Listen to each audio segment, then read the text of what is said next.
বিয়ে শেষ হতে হতেই ভোর হয়ে গেল। এবার বিদায়ের পালা। তাই সবাই নবদম্পতির আশীর্বাদের আয়োজনে ব্যস্ত।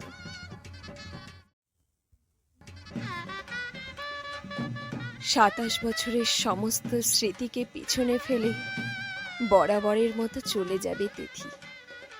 যেটা এতদিন যে বাড়িটা তার নিজের বাড়ি ছিল, সেখানেই তাকে আসতে হবে অতিথি হয়ে।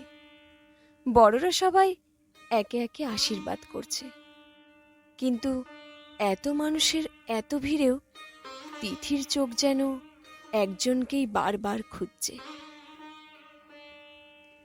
তিথির বয়স তখন ৪ কি ৪.৫ হবে। ওর মা মাধুরী দেবী একটা সরকারি স্কুলের টিচিং স্টাফ হিসেবে জয়েন করলেন। বাবা তো আগে থেকেই ব্যবসা নিয়ে ব্যস্ত। তখনই বাবা নিয়ে আসেন তিথির আম্মা সরলা দেবীকে। তখন থেকে তিথির শৈশব থেকে কৈশোর, কৈশোর থেকে যৌবনে পদার্পণ, সবটার সাক্ষী সরলা দেবী। নিঃসন্তান সরলা দেবী তিথির আম্মা ডাকের মধ্যেই খুঁজে নিতেন মাতৃত্বের স্বাদ। তিথিও আম্মা অন্ত প্রাণ। মা বাবার থেকে আম্মার সাথেই যেন সে বেশি স্বচ্ছন্দ, বেশি সাবলীল। তিথিকে খাওয়ানো, স্কুলে নিয়ে যাওয়া নিয়ে আসা, হোমওয়ার্ক করানো, জ্বর হলে জলপটি দেওয়া, ডাক্তারের কাছে নিয়ে যাওয়া, সবই করতেন তিনি। তারপর যেদিন প্রথম তিথি মেয়ে থেকে নারী হয়ে উঠল, সেদিন অদ্ভুত শারীরিক প্রতিক্রিয়া দেখে সে খুব ঘাবড়ে গিয়েছিল। আম্মাই সেদিন তাকে এই বিষয়ে বুঝিয়ে বলেছিল।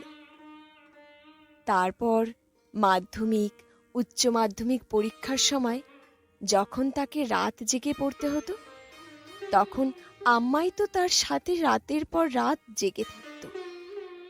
তার জন্য কফি বানিয়ে দিত।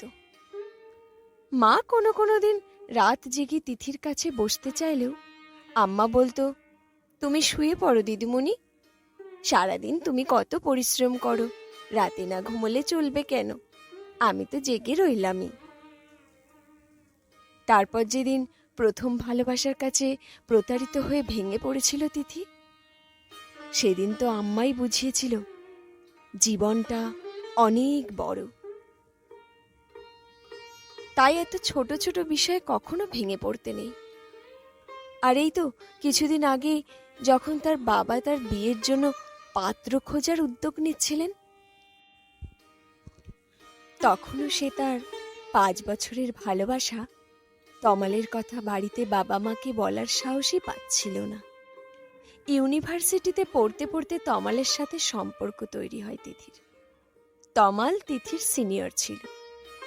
শুরু থেকে সবটা একমাত্র আম্মাই জানত। তিথি যখন বাড়িতে জানাতে ভয় পাচ্ছিল, আম্মাই তো তখন তার মা বাবাকে তমালের কথা জানায়।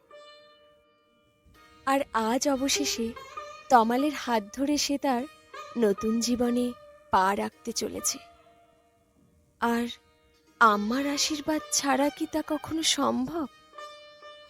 তাই তার চোখ এত ভিড়েও শুধু আম্মাকেই খুঁজে চলেছে। আশীর্বাদ পর্ব মিটতেই তিথি বলল, আম্মা কোথায় মা? আম্মা আমাকে আশীর্বাদ করবে না? আমার বিদায়ের সময় আমার সাথে দেখা করবে না? শোনো মেয়ের কথা, আম্মা কি করে আশীর্বাদ করবে মা? বিয়ের এসব কাজ যে সদবা মানুষ ছাড়া হয় না। তিথি কিছু একটা বলতে যাবে, হঠাৎ তার চোখ পড়ল দরজার এক কোণে।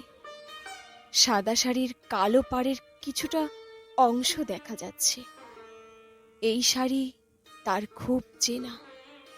বেরোনোর মুখে আর কথা বাড়ালো না তিথি, শুধু মনে মনে বলল, তুমি যখন চাইছো আমায় দূর থেকে আশীর্বাদ করতে, তবে তাই হোক। তুমি আমায় দূর থেকেই আশীর্বাদ করো আম্মা। তুমি যেখান যেখান থেকেই আশীর্বাদ করো না কেন, তোমার আশীর্বাদ সব সময় আমার সাথে থাকবে। আর একদিন না একদিন কুসংস্কারে মোড়া সমাজবিধিগুলো ঠিক ভেঙে যাবে, ভেঙে যাবেই। আর সেদিন তিথি আর আম্মার মাঝে কোনো কুসংস্কার বাধা হয়ে দাঁড়াবে না। সরলা দেবী দূর থেকেই প্রাণ ভরে আশীর্বাদ করলেন তার তিথিকে। দু চোখ তখন জলে ভেসে যাচ্ছে, কিন্তু এ অশ্রু কিসের? মেয়ের শ্বশুর বাড়ি চলে যাওয়ার ব্যাকুলতার, মাতৃত্বের স্বীকৃতির, নাকি প্রতিনিয়ত সামাজিক কুসংস্কারের শিকার হওয়া এক নারীর? সেটা তার নিজেরও অজানা। গল্প বিধবা মায়ের নিয়ম, কলমে ইচ্ছে ডানা।